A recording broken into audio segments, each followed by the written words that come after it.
guys, after 10 years of homeschooling, I can tell you the number one thing that I have learned about regulating my kids or learning about emotions, all these things that I have to do as a school counselor and principal and teacher and educator, all these hats I have to wear, is if I don't have myself regulated and I don't have my own emotional stuff in lock and key, I can't regulate a child.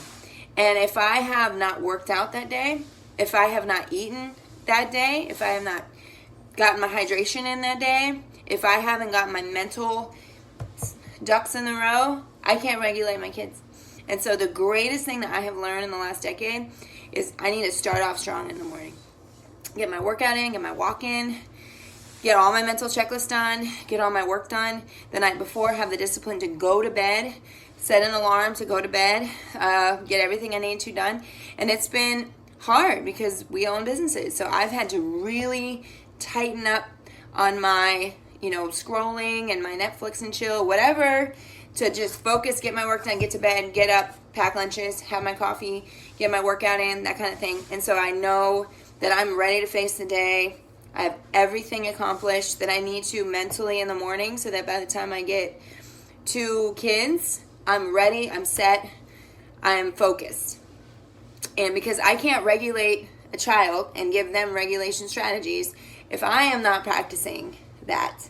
And that has literally been mind-blowing process in the last 10 years, and a lot of work and a lot of tears and a lot of crying and a lot of figuring out, I never learned this. I never learned this in all of my master's degree in education and all of my years of college, all of high school.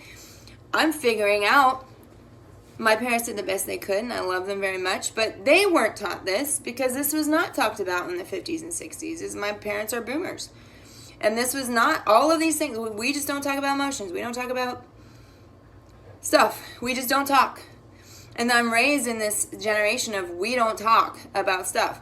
We don't talk about emotions. We don't talk about how we can regulate. We don't talk about, let's find some healthy ways to handle stress. Let's find healthy. That was not talked about. So I'm having to literally research my own life and rehack my own life and reparent the inner child within me so that I can parent my kids. And it is hard. I have to grow as an inner child to now I have to parent children. And man, it's been a journey. And just this week has been emotionally draining. All the leads, emotionally, physically, mentally, all the leads has been a lot. And I'm just thinking man, I need to just treat my journey like going to the gym. If you're working out and you have a goal and you want to lift a certain amount of weights or whatever, then you have to go through the process, the consistency, the soreness, the stretching, to then get to that goal, get to that max weight, and then you have to do it again. You have to start the cycle again of, okay, now I have to stretch, I have to do this, I have to get my protein up. So there's a process to growing physically. Why don't we apply that to mental and emotional as well? If we're hitting a wall emotionally and mentally, then we need to not think of it as now we're stuck. Now we're cycling downward spiral. We need to think of it as we've hit our max. Now we got to go, basically mentally lift weights. Okay, let's stretch. Let's grow from this. If we're having soreness in this area, that means that we've grown in that area. That means that we need to go get more, whatever. Whatever mentally that analogy works for you. That's something that I was thinking about this week. And I was thinking, that's good that I'm having, emotional stretching or emotional growth or emotional pain, because that means I'm growing. So I need to think of it like that, of just I'm hitting the mental gym and the emotional gym this week, which is back to my original thing that I started this video.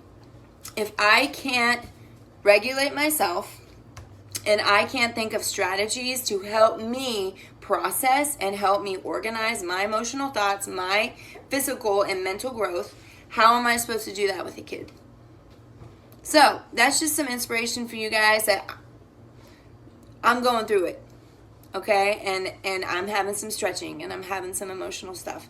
And I just want to encourage you moms, if you're feeling like it was a trial this week for you, good. We're growing. We're growing together.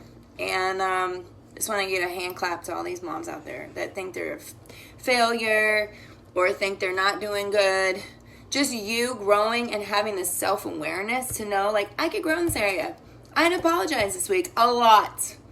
I had to go hug a kid a lot. That means you're doing good. Because that means that child is growing with you, changing with you. You're talking through things together.